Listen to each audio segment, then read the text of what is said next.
We're honored to have President Trump. We're honored under the sponsorship and guidance of His Royal Highness to celebrate a U.S.-Saudi and a Saudi-U.S. relationship that is 92 years old, about how we move from an oil-based economy to an innovation-based economy powered by wonderful technologies that definitely you're one of the pioneers in this industry.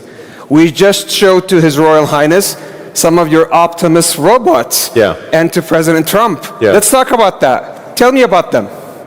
Yes, so we just showed several of our Tesla Optimus robots to His Highness and President Trump, and I think they were very impressed. In fact, one of our robots did the Trump dance, which I thought was pretty cool. The YMCA, yeah? Yeah, to YMCA. So yeah, our robots can dance, they can walk around, they can interact. I think we're headed to a radically different world. I think a good world, an interesting world. My prediction actually for humanoid robots is that ultimately there will be tens of billions. I think everyone will want to have their personal robot. You can think of it like as though you had your own personal C-3PO or R2-D2, but even better. Then who wouldn't want to have their own personal C-3PO or R2-D2? That would be pretty great. I also think it unlocks an immense amount of economic potential, because when you think of like what is the output of an economy, it is productivity per capita times population or capita. Once you have humanoid robots, the actual economic output potential is tremendous. It's really unlimited. Potentially we could have an economy 10 times the size of the current global economy, where no one wants for anything. Sometimes in AI they talk about universal basic income. I think it's actually going to be universal high income, where anyone can have any goods or services that they want. A science fiction book recommendation that I have, which I think is probably the best envisioning of an AI future, is the culture books by Ian Banks. Very highly recommended for a non-dystopian view of the future. Now, there obviously are some risks, which illustrate perhaps if we don't do this right, you could have like a James Cameron sort of movie, Terminator. We don't want that one. But having sort of a Star Trek future would be great, where we're out there exploring the stars, discovering the nature of the universe, and a level of prosperity and hopefully happiness that we can't quite imagine yet. So I'm very excited about the future, and very glad to be here. Thank you for having me. It's our absolute pleasure. And His Royal Highness was talking to you about his vision and his dream to increase productivity for the Kingdom of Saudi Arabia and power up the region and the whole world with robotics, but also on robo-taxis. So how are we doing on robo-taxis? So really you can think of a car or future cars as being robots on four wheels. And, I think it would be very exciting to have autonomous vehicles here in the kingdom. Indeed. If you're amenable. You heard it here from Elon. He's bringing his robo-taxi to the kingdom. Yeah. He has another announcement that he's going to share. Exactly. So, and I'd also like to thank the kingdom for approving Starlink for maritime and aviation use. Thank you. Maritime and aviation. There you go. There you go. So you're going to bring us robots to help us increase our productivity. Robo-taxis to make sure that our cars and assets turn into a cash-generating unit. And Starlink to reform our aviation and maritime. Talk about XAI. Absolutely. But I should want to mention also something that may be worth considering is tunnels. The Boring Company. I have this company called The Boring Company, which sounds kind of boring, but it literally bores tunnels.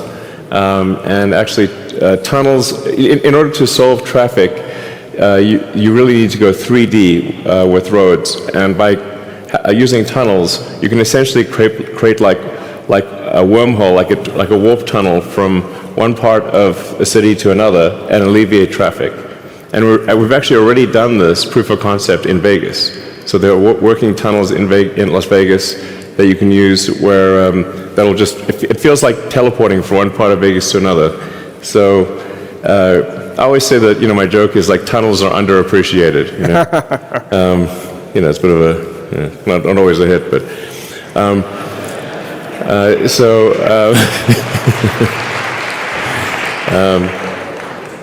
yeah, and then XAI is just trying to solve general purpose artificial intelligence. The goal with XAI is to have a maximally truth-seeking AI. And it's important to be maximally truth-seeking AI in order to understand the universe. Mm-hmm. So the goal of XAI is understand the universe. To understand, what is out there. Where's the universe going? Where did it come from? What questions? In fact, I think maybe the biggest thing is, what questions do we not know to ask? Once you know the question, the answer is usually the easy part. So the goal of XAI is to help understand the universe and yeah, that's the goal.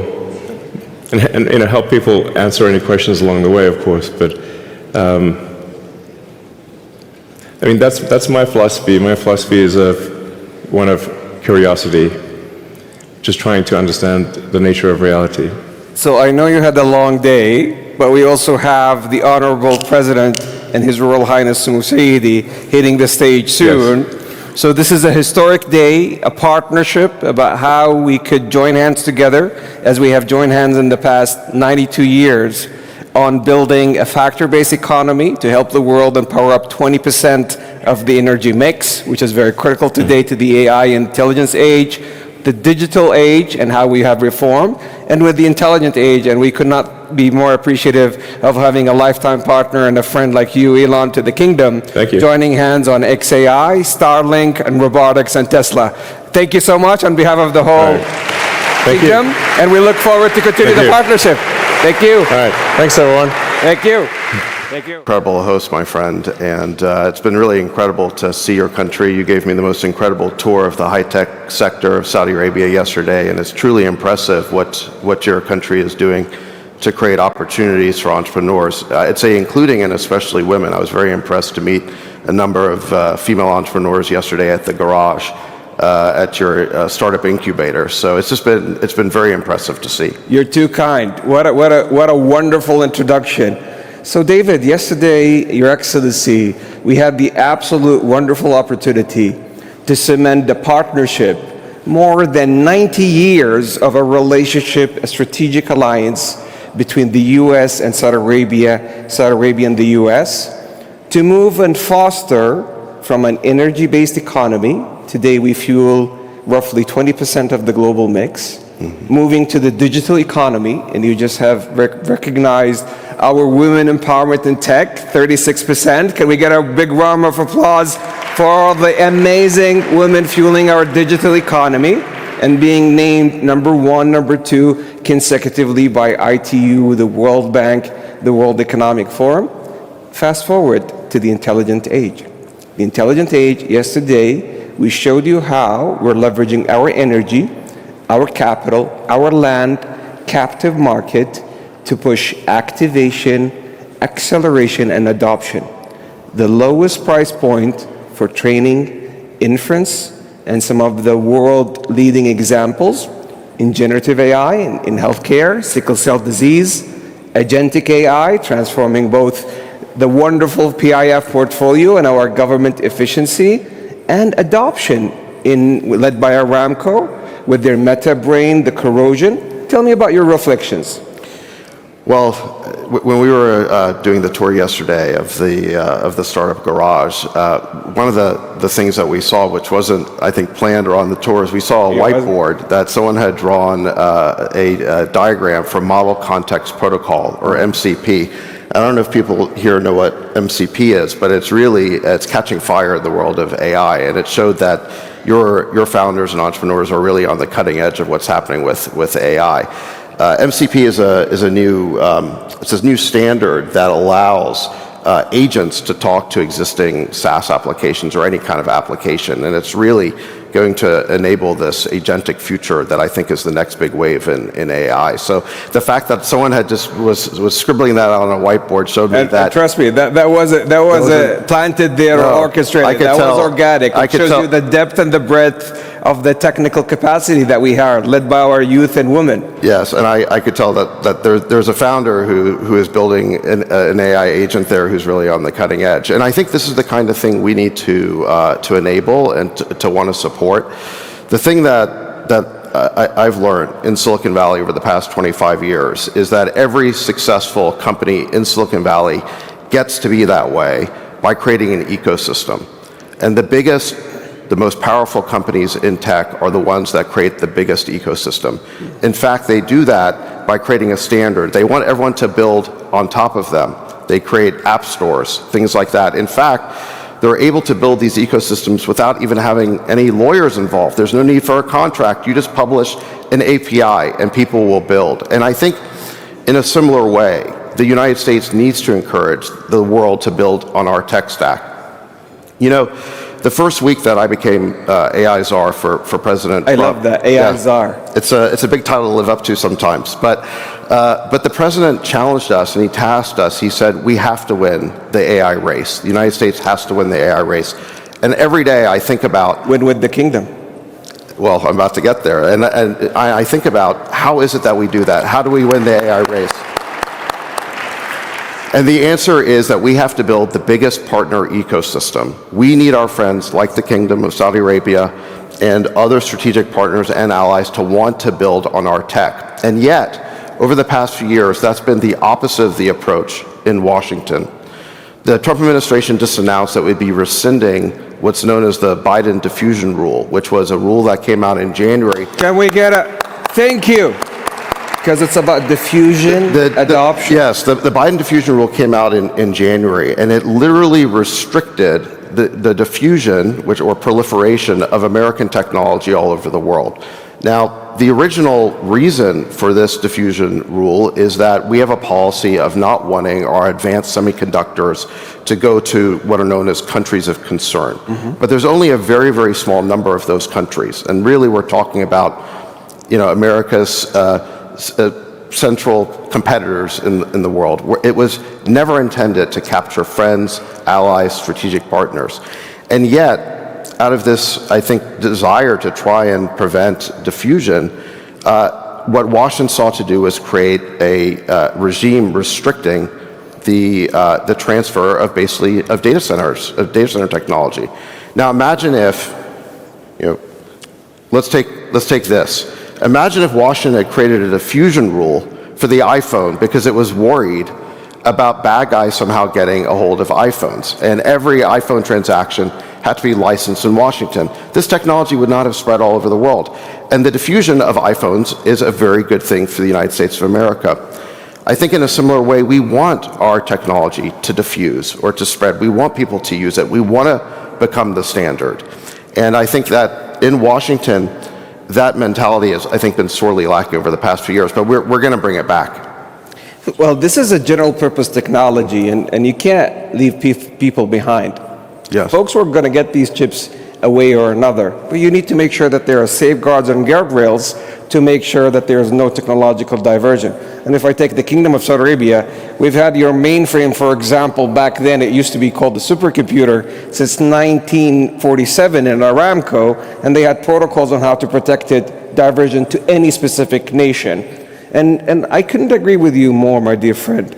It's all about the diffusion. This is how you create stickiness with your clients, with your partners, how you can create success, and how could you scale up this trillion-dollar business soon to be multiple of trillion dollars. Let me speak to that risk of diversion for a second. So you're absolutely right. It's not an issue with a friend like Saudi Arabia at all. Thank you. But I think that in general, I think that there's a great deal of misunderstanding about the diversion of GPUs. People tend to think that these things are like diamonds that can fit in a briefcase or something like that. That's an antiquated understanding now of the type of technology we're talking about. What we're really talking about here are servers that incorporate GPUs, and in fact, we're talking about server racks. The latest NVIDIA product called NVL72 is a server cabinet that contains 72 super chips. It's stacked 8 feet high and weighs 3,600 pounds. Okay, this is not something that can be smuggled in a briefcase. And the truth is that you need thousands of these things Indeed. to create a supercluster that could be a national security threat to the United States. So the policy objective of preventing diversion to countries of concerns is an absolutely important objective of the United States, but it is not a difficult one to achieve. The truth of the matter is that all one would have to do is send someone to a data center and count the server racks to make sure that the chips are still there. And so we act like this is something where we need to shut down every data center in the world unless it specifically goes through Washington. This is not the case. We can manage this problem of diversion without stopping the diffusion of American technology. Well, David, you've seen it yesterday, how U.S. technologies have helped us deliver a passport within 5 minutes. You said to me, we're going to soon see that in other economies as well. How you could renew your license, how you could do all of your different digital services in a cashless society as well, from the digital age and in the intelligent age. We've showed you firsthand how we're creating nanorobots with CRISPR technology, leveraging generative AI to tackle sickle cell disease, bad cholesterol, have targeted gene therapy, which is remarkable, reducing the cost to treat a patient from $2.2 million to just sub $100,000. Think about the remarkable work that we're doing in agentic AI, helping Aramco energize the world, which we need to fuel the US ambition and Saudi's ambition in AI training and inference, because we're going to converge not only to the price point of electronics, but it's really the price points of electrons. In the kingdom today, in renewable, in the last bit, we had a single cents per kilowatt hour at generation. We continue to push the needle on the lowest price point per million token input and output. We've just released it in Dammam, which is quite remarkable. And we're pushing also on physical AI with the first fully robotics heart transplant. So you're seeing it in essence that you're joining hands with a reliable partner that is all about the great good of diffusion and adoption of these technologies for the greater good of the people, planet, and prosperity. My good friend, we could not be more proud of our partnership. And as we say in Saudi, once we partner for a lifetime. Thank you, my friend. Thank you. Absolutely. Thank you. Give it to David Sachs, please. Thank you. Thank you. Jensen, thank you very much for being with us today. Today is really... Congratulations, Tarek. Yesterday was the announcement, the grand opening of Humain. Of Humain. Thank you very much. We're delighted to partner with you. It was I'm honored and delighted to have watched you form Humain, and now this is Saudi Arabia's AI company. Congratulations. Thank you very much. And maybe we should share with everybody one of the most important thing. In building any AI company, you need the foundation and the infrastructure. And this infrastructure really rely very heavily on advanced chipsets and accelerated compute. Today we are announcing that we're doing a 500 megawatt deployment with NVIDIA. It's a really, really big initiative for the kingdom. And I wanted, Jensen, just to give you a thought and idea about the innovation that NVIDIA is bringing to Saudi Arabia and to the global AI ecosystem. You want me to talk about this? Yes. So this thing is sitting over here. I don't know if you guys could see it. It weighs too much to pick up. But this is 2 Blackwells, and it's 2,500 watts. 2,500 out of the 500 gigawatts of computing infrastructure that's going to be built.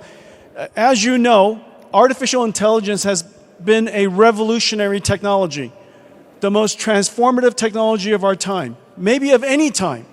And you've heard plenty about the capabilities of artificial intelligence. You've also heard how AI is going to transform every single industry, meaning that it's going to be the infrastructure of every single industry.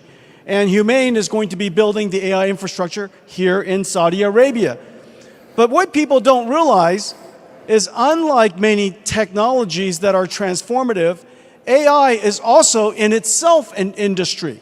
It is a manufacturing industry. It's a manufacturing industry that requires energy. And as you know, Saudi Arabia is rich with energy.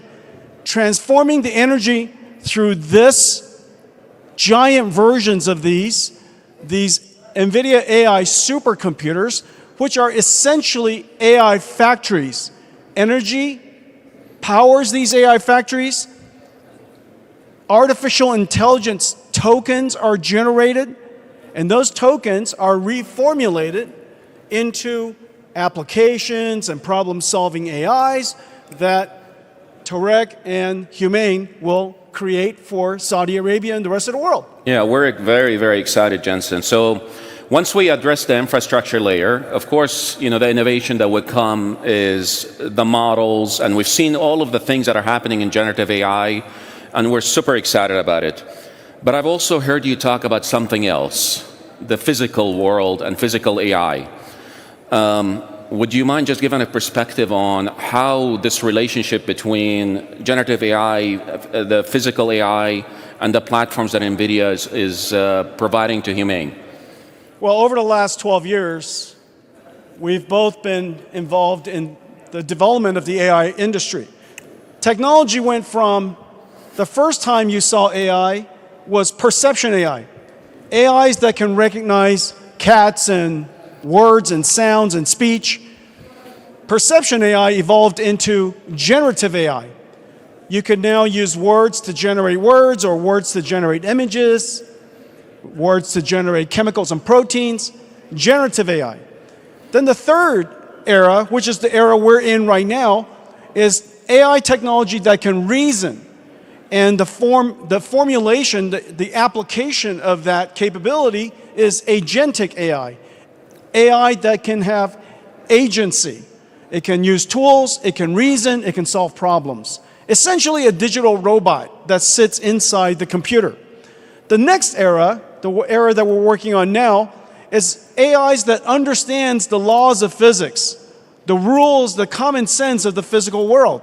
That if you tip over a bottle, that it would fall. It would understand gravity and inertia and cause and effect and object permanence and occlusion and so on and so forth. The things that all of us humans understand common sense about the physical world. That next generation of physical AI, along with all of the technology that has already been created, could be embodied into a physical form.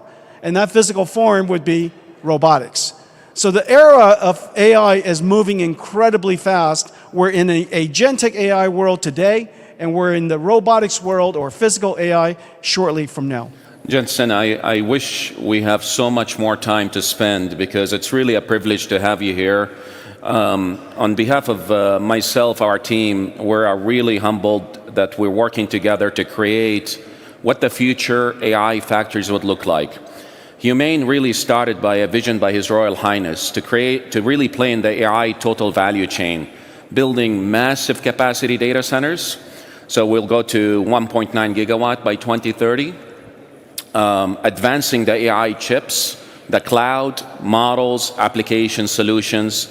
And I want to really thank you. I know it was a long trip from you coming to the US. I am really thankful for you coming and participating in this event. And Tarek, I am so delighted to be here to help celebrate the grand opening, the beginning of Humain. It is an incredible vision indeed that Saudi Arabia should build the AI infrastructure of your nation so that you could participate and help shape the future of this incredibly transformative technology for the nation of Saudi Arabia. Thank you very much. Congratulations. Thank you.